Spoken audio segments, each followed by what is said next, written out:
भगवान श्री कृष्ण ने बताया कलयुग का अंत कब और कैसे होगा। नहीं होगा कल की अवतार 2026 में होगा कलयुग का अंत। भगवान श्री कृष्ण की भविष्यवाणी। जय श्री कृष्णा। राधे राधे मित्रों, ज्योतिष और पुराने ग्रंथों में युग का मान अलग अलग होते हैं। पौराणिक ग्रंथों के अनुसार 4 युग होते हैं: सतयुग, त्रेता युग, द्वापर युग और कलयुग। कहते हैं कि कलयुग में पाप अपने चरम पर होगा। वर्तमान में कलिकाल अर्थात कलयुग चल रहा है। ग्रंथों के हिसाब से देखा जाए तो कलयुग को लेकर कई ऐसी भविष्यवाणी की गई है जिन पर विश्वास नहीं होता। लेकिन हैरानी की बात यह है कि इनमें से कई भविष्यवाणी सच होने वाली हैं। यह भविष्यवाणी स्वयं भगवान श्री कृष्ण ने की थी, जो बिल्कुल सच साबित हो सकती है। पर अभी का अंत कब और कैसे होगा, इसको लेकर भी ग्रंथों में भविष्यवाणी की गई है। आज के इस वीडियो में हम आपको कलयुग को लेकर भगवान श्री कृष्ण की भविष्यवाणियों के बारे में बताएंगे। तो आराम से बैठकर नॉलेज से भरा पूरा वीडियो देखें। बहुत स्टडी और रिसर्च करने के बाद मैंने आपके लिए यह वीडियो बनाया है। चैनल को अभी से सब्सक्राइब कर दें और वीडियो को लाइक बाद में करें, क्योंकि आप वीडियो की भावना में खो जाएंगे। तो चलिए शुरू करते हैं। सतयुग में प्रतीकात्मक तौर पर धर्म के 4 पैर थे। सतयुग में मनुष्य की लंबाई 32 स्थिति अर्थात लगभग 21 फुट बताई गई है। इस युग में पाप की मात्रा 0% होती है, पुण्य की मात्रा 100% होती है। इस युग में राजा हरिश्चंद्र हुए थे। हरिश्चंद्र ने सत्य के लिए सब कुछ परिवार और अंत में खुद का बलिदान भी दे दिया था। जबकि त्रेता युग में धर्म के 3 पैर थे। इस युग में मनुष्य की लंबाई 21 स्थिति अर्थात लगभग 14 फुट बताई गई है। इस युग में पाप की मात्रा 25% होती है और पुण्य की मात्रा 75% होती है। इस युग में विष्णु भगवान का वामन और राम अवतार हुआ था। असुर राजा बलि ने 3 पग में धरती दान कर दी थी। जबकि राक्षस राज रावण ने सीता का अपहरण करने के बाद उन्हें छुआ तक नहीं था। द्वापर युग में धर्म के 2 पैर ही रहे। इस युग में मनुष्य की लंबाई 14 स्थिति अर्थात लगभग 7 फुट बताई गई है। इस युग में पाप की मात्रा 50% होती है, जबकि पुण्य की मात्रा भी 50% होती है। मतलब यह है कि इस युग में आदिकालीन मनुष्य आधे पापी और आधे पुण्यात्मा थे। इसी युग में महाभारत का युद्ध हुआ था। यह युद्ध धर्म युद्ध था। श्री कृष्ण ने धर्म की रक्षा की थी। अब बात करते हैं कलयुग की। तो कलयुग में धर्म के पैरों का कोई नामो निशान नहीं है। अब धर्म पंगो बन गया है। इस युग में मनुष्य की औसत लंबाई 5 स्थिति अर्थात लगभग 3 फुट बताई गई है। इस युग में धर्म का सिर्फ 1/4 अंश शेष रहता है। इस युग में पाप की मात्रा 75% होती है, जबकि पुण्य की मात्रा 25% होती है। लेकिन वर्तमान में देखा जा रहा है कि कलिकाल अपने चरम पर है। जो 25% पुण्य की मात्रा बताई गई है, यह भी अब कहीं नजर नहीं आती। शायद 5% ही पुण्य कहीं बचा होगा। अब तो चारों तरफ पाप ही पाप नजर आता है। आइए जानते हैं कैसे यह कलयुग का वर्णन करते हुए श्री कृष्ण कहते हैं कि कलयुग में ऐसे लोगों का राज्य होगा जो दोनों ओर से रोशनी करेंगे। बोलेंगे कुछ और, करेंगे कुछ और, मन में कुछ और, कर्म में कुछ और। ऐसे ही लोगों का राज्य होगा। इसी प्रकार कलयुग में ऐसे लोग रहेंगे जो बड़े ज्ञानी और धानी कहलाएंगे। ज्ञान की चर्चा तो करेंगे, लेकिन उनके आचरण राक्षसी होंगे। बड़े पंडित और विद्वान कहलाएंगे, किंतु भैया देखते रहेंगे कि कौन सा मनुष्य मरे और हमारे नाम से संपत्ति या पद कर जाए। किसी का बेटा घर छोड़कर साधु बनेगा तो हजारों व्यक्ति दर्शन करेंगे, किंतु यदि अपना बेटा साधु बनता होगा तो रोएंगे कि मेरा बेटा क्या करेगा। इतनी सारी ममता होगी कि उसे महामाया परिवार में बांध कर रखेंगे। उसका जीवन ही खत्म हो जाएगा। अंत में बेचारा अनाथ होकर मरेगा। इस कलयुग में धनी लोग लड़के लड़की के विवाह में, मकान के उत्सव में, छोटे बड़े उत्सवों में तो लाखों रुपए खर्च कर देंगे, परंतु पड़ोस में यदि कोई भूखा प्यासा होगा तो यह भी नहीं देखेंगे कि उसका पेट भरा है या नहीं। उनका अपना ही सगा भूख से मर जाएगा और वे देखते रहेंगे। दूसरी ओर मौज, मदिरा, मांस, भक्षण, सुंदरता और वेशभूषा में पैसे उड़ा देंगे, किंतु किसी के दो आंसू पोंछने में उनकी रुचि नहीं होगी। कलयुग में मानव का मन नीचे गिरेगा, उसका जीवन व्यतीत होगा। पुराणों में लिखा है कि जो व्यक्ति संगठन या समाज में वेद विरुद्ध आचरण कर भारत की धार्मिक और सांस्कृतिक एकता को खंडित करेगा, उसका आने वाले समय में समूल नाश हो जाएगा। पुराणकार मानते हैं कि जैसे जैसे कलयुग आगे बढ़ेगा वैसे वैसे भारत की गद्दी पर वेद विरोधी लोगों का शासन होने लगेगा। यह ऐसे लोग होंगे जो जनता से झूठ बोलेंगे पर अपने कुतर्कों द्वारा एक दूसरे की आलोचना करेंगे। इनका कोई धर्म नहीं होगा, यह सभी विधर्मी होंगे। यह सभी मिलकर भारत को तोड़ेंगे और अंततः भारत को एक अराजक भूमि बनाकर छोड़ देंगे। जो जो घोर कलयुग आता जाएगा त्यों त्यों सौराष्ट्र, अवंती, अधीर, सूर्य और बुध पर मालव देश के भ्रमण संस्कार शून्य हो जाएंगे तथा राजा लोग भी शुरू हो जाएंगे। अपनी तुच्छ बुद्धि को ही सारसत समझकर कुछ मूर्ख धर्म ग्रंथों की प्रामाणिकता मांगने का दुस्साहस करेंगे। इसका अर्थ यह है कि उनके पास जोर नहीं रहेगा।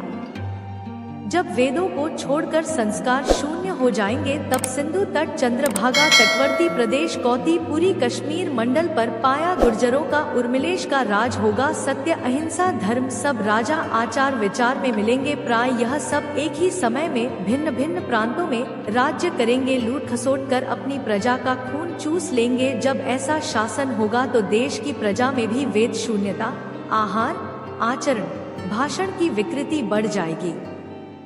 राजा लोग तो उनका शोषण करेंगे ही, आपस में भी वे एक दूसरे को खा जाएंगे और अंततः सब नष्ट हो जाएंगे। भविष्योत्तर पुराण के अनुसार ब्रह्मा जी ने कहा है, नारद, कलयुग के आने पर मनुष्य का आचरण दुष्ट हो जाएगा और योगी भी कपटी हो जाएंगे। संसार में परस्पर विरोध फैल जाएगा। ब्रज अर्थात ब्राह्मण, क्षत्रिय, वैश्य, दुष्ट कर्म वाले लोग होंगे और विशेषकर राजाओं में चरित्रहीनता आ जाएगी। देश और गांव में कष्ट बढ़ जाएंगे। संक्रमण फैल चुका होगा। लोग अपने धर्म को छोड़कर दूसरे धर्म का आश्रय लेंगे। देवताओं का देवर भी नष्ट हो जाएगा और उनका आशीर्वाद भी नहीं रहेगा। मनुष्य की बुद्धि धर्म के विपरीत हो जाएगी और फिर भी पाप में लिप्त राज्यों का विस्तार होगा। महर्षि वेदव्यास के अनुसार कलयुग में मनुष्य में वर्ण और आश्रम संबंधी प्रवृत्ति नहीं होगी। वेदों का पालन कोई नहीं करेगा। इस कलयुग में विभाग को धर्म नहीं माना जाएगा। शिष्य गुरु के अधीन नहीं रहेंगे। पुत्र भी अपने धर्म का पालन नहीं करेगा।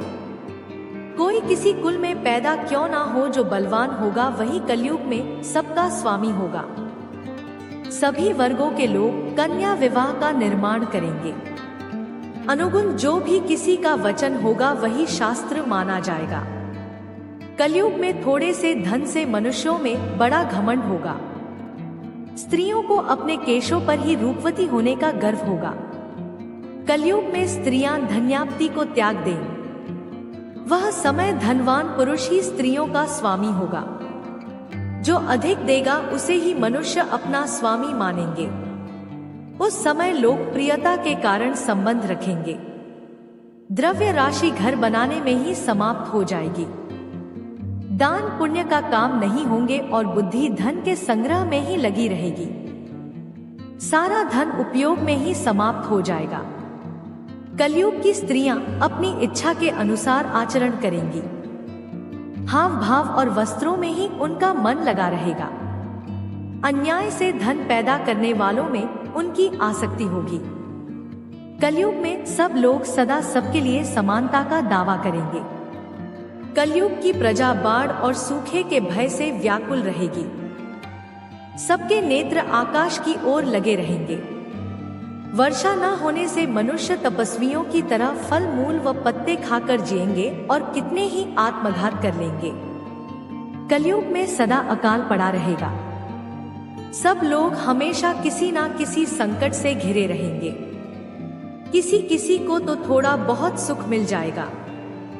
सब लोग बिना स्थान जाने यत्र भोजन करेंगे। देव पूजा, अतिथि सेवा, श्राद्ध व तर्पण की क्रिया कोई नहीं करेगा। कलयुग की स्त्रियां नाटी अधिक खाने वाली और मंदिर विहीन होंगी। गुरुजनों और पति की आज्ञा का पालन नहीं करेंगी तथा प्रदेश की सीमा में भी नहीं रहेंगी। अपना ही पेट पालेंगी, क्रोध में रहेंगी। धर्म संस्कृति की ओर ध्यान नहीं देंगे। असत्य और कटु वचन बोले। इतना ही नहीं, दुराचारी पुरुषों से मिलने की अभिलाषा करें। अब ब्रह्मचारी लोग वेदों में कहे गए व्रत का पालन किए बिना ही संतान उत्पन्न करेंगे। गृहस्थ पुरुष ना तो हवन करेंगे ना ही सत पात्रों को दान देंगे। वनों में रहने वाले लोग बनकर कंदमूल आदि से निर्वाह नहीं करेंगे बल्कि ग्राम्य और धन का संग्रह करेंगे। सन्यासी भी मित्र आदि के स्नेह बंधन में बंधे रहेंगे। कलयुग आने पर राजा प्रजा की रक्षा न करके उल्टे बहाने बनाकर उनका अपहरण करेंगे। अत मनुष्य संस्कारहीन होते हुए भी ताकत का सहारा लेकर लोगों को ठगने का काम करेंगे। उस समय पाखंड की अधिकता और अधर्म की वृद्धि होने से लोगों की आयु कम होती चली जाएगी। उस समय 5, 6 अथवा 7 वर्ष की स्त्रियां और 8, 9 या 10 वर्ष के पुरुषों से ही संतान होने लगेगी। घोर कलयुग आने पर मनुष्य 20 वर्षों तक ही जीवित रहेंगे। उस समय लोग मंद बुद्धि, विकृत विचारों वाले, बुरे कर्म करने वाले होंगे। लोग ऋण चुकाए बिना ही धन हड़प लेंगे तथा जिसका शास्त्र में विधान नहीं है ऐसे योगों का अनुष्ठान करेंगे। मनुष्य अपने को ही पंडित समझेंगे और बिना प्रमाण के ही सभी कार्य करेंगे। तारों की ज्योति फीकी पड़ जाएगी।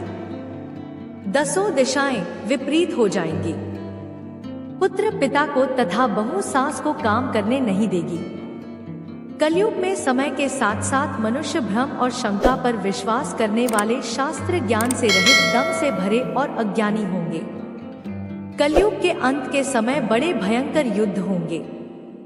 भारी वर्षा, प्रचंड आंधी और तीव्र गर्मी पड़ेगी। लोग खेती काट लेंगे, कपड़े चुरा लेंगे, पानी पीने का सामान और बेटियां तक चुरा लेंगे। चोर अपने ही जैसे चोरों की संपत्ति चुराने लगेंगे। हत्यारों की भी हत्या होने लगेगी। चोरों से चोरों का नाश हो जाने के कारण जनता का कल्याण होगा। युगांत काल में मनुष्य की आयु अधिक से अधिक 20 वर्ष की होगी। मनुष्य की औसत आयु 5 वर्ष की रह जाएगी। 5 वर्ष की उम्र में स्त्रियां गर्भवती हो जाया करें। 16 लोग वृद्ध हो जाएंगे और 20 वर्ष में मृत्यु को प्राप्त हो जाएंगे। इंसान का शरीर घटकर दुर्बल हो जाएगा। ब्रह्मावर पुराण में बताया गया है कि कलयुग में ऐसा समय भी आएगा जब इंसान की उम्र बहुत कम रह जाएगी। व्यवस्था समाप्त हो जाएगी। कली के प्रभाव से प्राणियों के शरीर छोटे छोटे, क्षीण और रोगग्रस्त होने लगेंगे। श्रीमद् भागवत के 12 स्कंध में कलयुग के धर्म के अंतर्गत श्री सुखदेव जी परीक्षित से कहते हैं कि जो घोर कलयुग आता जाएगा त्यों त्यों उत्तरोत्तर धर्म, सत्य, पवित्रता, क्षमा, दया, आयु, बल और स्मरण शक्ति का लोप होता जाएगा। अर्थात लोगों की आयु भी कम होती जाएगी। जब कलिकाल बढ़ता चला जाएगा, कलयुग के अंत में जिस समय कल की अवतार अवतरित होंगे उस समय मनुष्य की आयु केवल 20 या 30 वर्ष की होगी। जिस समय कल की अवतार आएंगे चारों वर्णों के लोग एक समान हो जाएंगे। गाय भी छोटी छोटी और कम दूध देने वाली हो जाएंगी। कलयुग के अंत में संसार की ऐसी दशा होगी कि अंत में लोग मछलियां, मांस और बकरियों का दूध ही ग्रहण करेंगे। गाय तो देखना ही बंद हो जाएगी, होगी भी तो वक्र शरीर वाली। एक समय ऐसा आएगा जब जमीन से अनाज उपजना बंद हो जाएगा, पेड़ों पर फल नहीं लगेंगे। धीरे धीरे यह सारी चीजें विलुप्त हो जाएंगी। गाय दूध देना बंद कर देगी। स्त्रियां कठोर स्वभाव वाली पराये पुरुषों से मिलने वाली होंगी। वे पति की आज्ञा नहीं मानेंगे। जिसके पास धन होगा उसी के पास स्त्रियां रहें। मनुष्य का स्वभाव दंभी होगा। केवल गृहस्थ जीवन का बोझ ढोने वाला रह जाएगा। लोग पाखंडी हो जाएंगे। धर्म कर्म का लोक हो जाएगा। मनुष्य धर्म रहित, नास्तिक और वचनहीन हो जाएंगे। सब एक दूसरे को लूटने में लगे रहेंगे। कलयुग में समाज हिंसक हो जाएगा। जो लोग बलवान होंगे उनका ही राज चलेगा। मानवता नष्ट हो जाएगी, रिश्ते खत्म हो जाएंगे। एक भाई दूसरे भाई का शत्रु बन जाएगा। जुआ, शराब, पराई स्त्री, मन और हिंसा ही धर्म बन जाएगा। आपको हमारी वीडियो पसंद आई हो तो हमारे चैनल को लाइक और सब्सक्राइब करें। कमेंट बॉक्स में जय श्री राम अवश्य लिखें। धन्यवाद।